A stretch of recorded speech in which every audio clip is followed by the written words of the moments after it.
heart of Cambodia, wreathed in jungle and mist, a monument rises that is more than just stone. This is Angkor Wat, a name that whispers of empires and devotion. But what if I told you this temple was never meant to be empty? What if its corridors and towers were designed not for human eyes alone, but as a dwelling for guardians who have watched over it for nearly 1,000 years? Built in the 12th century, Angkor Wat was conceived as a model of the cosmic universe, a sacred Mount Meru, reaching from the earth to the heavens.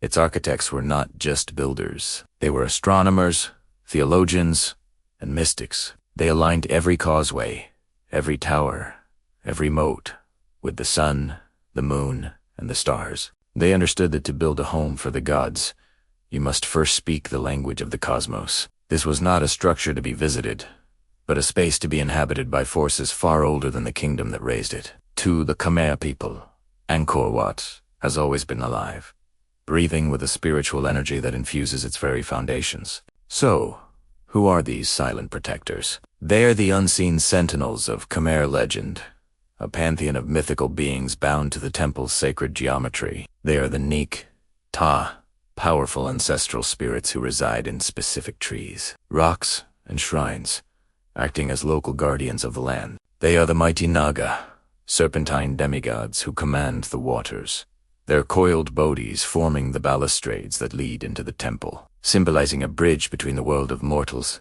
and the realm of the divine. And they are the Apsaras and Devata, celestial dancers and goddesses whose graceful forms adorn the walls, their serene smiles offering blessings and warding off malevolence. These aren't mere decorations. They are the spiritual antibodies of a living sanctuary, each one placed with intention, invoked to protect the temple, the king, and the entire empire from chaos and decay. They exist at the thresholds and the gateways, at the corners of the world, and in the shifting light of dawn and dusk. Walk through the temple's galleries, and you'll see this world come to life.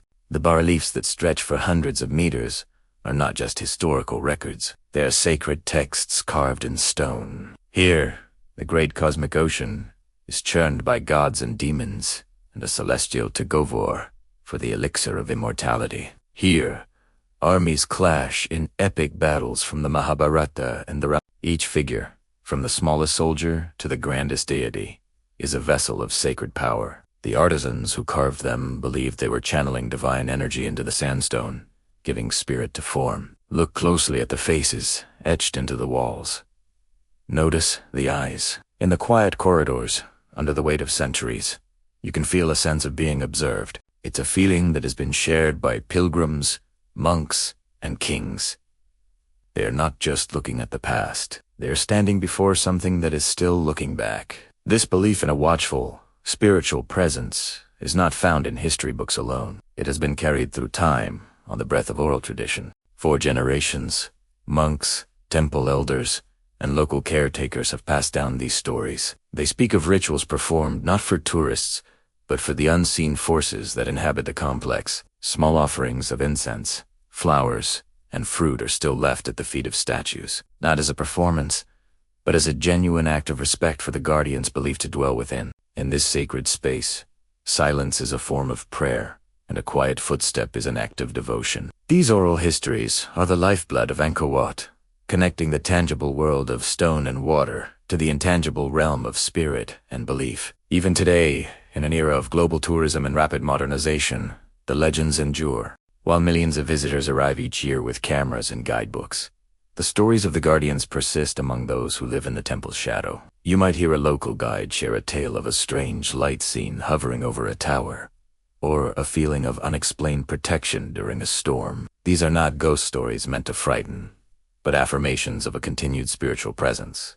They are reminders that even as the world changes, the core identity of Angkor Wat remains rooted in this sacred trust between humanity and the divine. The guardians have survived the fall of an empire, the encroachment of the jungle, and the tides of history. They are now the keepers of Cambodia's cultural memory, symbols of resilience and an unbreakable connection to the sacred. Angkor Wat stands today not just as a marvel of human architecture, but as a testament to the enduring power of faith. It was built by hands and tools, but it is held together by something more. A covenant with its silent, hidden guardians. To truly experience this place is to walk its paths with respect, to listen to the silence between the sounds, and to acknowledge that you are a guest in a home that has been watched over for eternity. The greatest wonders of Angkor Wat may not be the ones you can photograph, but the ones you can feel the silent, steady watch of those who were placed here at the beginning of time and who will remain long after we are gone. Thank you for joining us on this journey into the heart of Angkor Wat. If you found this story as fascinating as we do, please like, share, and subscribe for more explorations into the world's greatest myths and mysteries. We'll see you next time.